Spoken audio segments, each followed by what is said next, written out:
মুহাম্মদ ইউনূস ১৯৪০ সালের ২৮ June British ভারতের বাংলা প্রেসিডেন্সির বর্তমান বাংলাদেশে চট্টগ্রামের হাটহাজারী উপজেলার শিকারপুর ইউনিয়নের বাথুরা গ্রামে একটি বাঙালি মুসলিম পরিবারে জন্মগ্রহণ করেন। ৯ ভাই-বোনের মধ্যে তিনি তৃতীয়।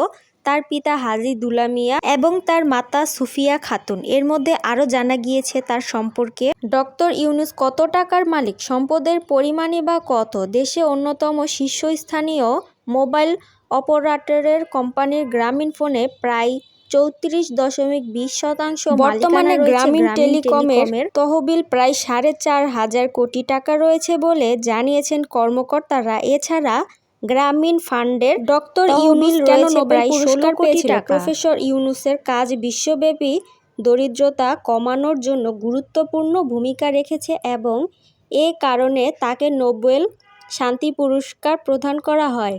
প্রফেসর মোহাম্মদ ইউনূস একজন বাংলাদেশি অর্থনীতিবিদ এবং সমাজকর্মী।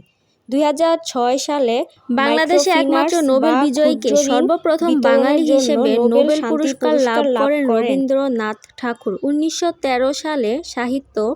পরবর্তীতে ১৯৯৮ সালে অমর্ত্য সেন অর্থনীতিতে এবং ২০১৯ সালে পুনরায় অর্থনীতিতে নোবেল পান ডক্টর ইউনূসের ব্যবসা বন্দ্যোপাধ্যায়। গ্রামীণ ব্যাংক প্রতিষ্ঠার পর মোহাম্মদ ইউনূস বাংলাদেশে অন্যান্য সামাজিক ব্যবসা প্রতিষ্ঠা শুরু করেন। এর মধ্যে গ্রামীণ শক্তি এবং গ্রামীণ হেলথ কেয়ার সার্ভিসে অন্তর্ভুক্ত ছিল। মোহাম্মদ ইউনূস অন্যান্য কর্পোরেশনের সাথে যৌথ উদ্যোগে সামাজিক ব্যবসা গড়ে তুলতেও শুরু করেন। আমি বাংলাদেশের একজন নাগরিক এবং আমি এখানেই থাকতে চাই।